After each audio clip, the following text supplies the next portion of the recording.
I hate to break it to you, but you are not healing. You are just coping. You are just avoiding a situation. So just because you're not crying about it no more, just because you're not talking about it no more, don't mean you're healed from the situation. It simply means you're avoiding it and you're not facing it. Every time you think about it, you want to cry, or you tell yourself to not even think about it, to not even remember it, but it happened. So naturally, you find a way to cope, whether it be with sleeping with random people, whether it be smoking weed, smoking cigarettes, vaping, drinking, partying, whatever your coping mechanism is, you're coping. You're not healing. You're not healing. And that's normal. You know what I'm saying? It's not taboo. It's not something that nobody else do. Everybody has had their fair share. I've had my fair share. When I was going through a rough time, I would just smoke and smoke and smoke and smoke. And then I would sleep with people and sleep with people and sleep with people. But deep down, we all know that shit really don't help. And you know, deep down, it don't change anything. It just distracts you. That's all it is. Like, I'm not even going to say it's a coping mechanism. I'm not even going to say it's solely just avoiding. Like, you're literally just distracting yourself. It's like having some fucked up shit going on at home, and then you go to your friend's house. The shit is still at home. You just distracting yourself with friends, and you distracting yourself with going out.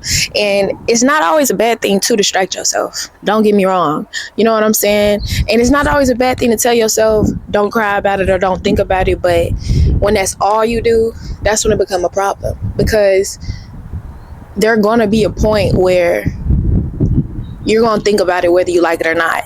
And it don't matter how many blunts you take to the face, no matter how many shots you take to the face, vape puffs you take to the face. Like, the pain is still there. You have to grieve. You have to heal. You have to talk about it. You have to talk about it. You can't heal what you don't reveal. You get me? You can't heal what you don't speak on. You can't heal what you don't acknowledge at the end of the day. So the smoking and the partying and the fucking, I'm sure that shit cool now. Maybe it ain't. Maybe it genuinely ran its course and you know it deep down, but you're going to still do it because at least for 10 seconds, I'm not thinking about it. I've been there. And the only way out of a storm is through. You got to have them tough ass conversations with yourself. You got to have them hard ass, loud ass, ugly ass cries. You feel me? You got to get that shit out. And you have to be unapologetic during this process because it's unpredictable. Like, one moment you really will be outside enjoying yourself, and the second you come home you feel it, and now you're crying, and now you feel like the night is ruined and the day is over and you fucked up because you shouldn't have thought about it. But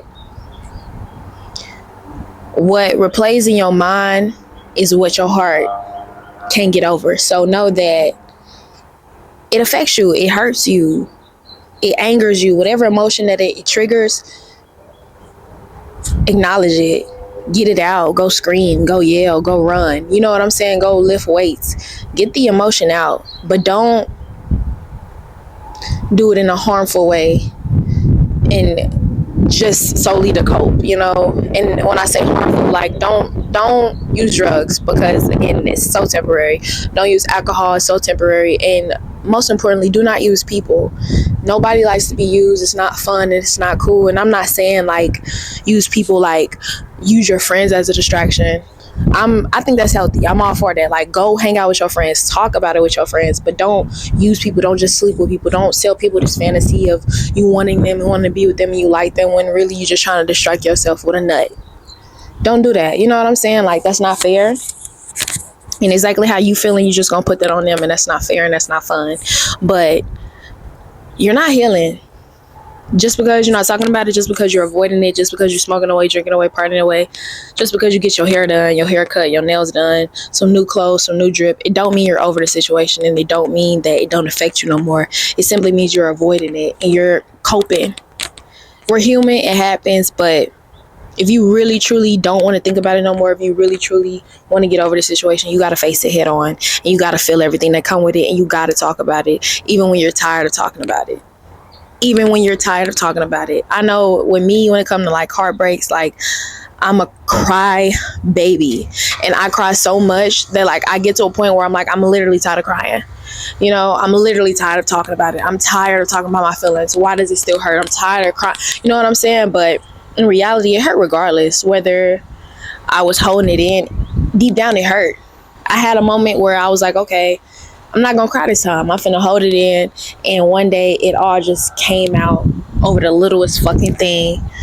I lost my shit, and I'm crying and I'm screaming and I'm overwhelmed and in distress. And in all honesty, either way it go, you gonna have to face that day.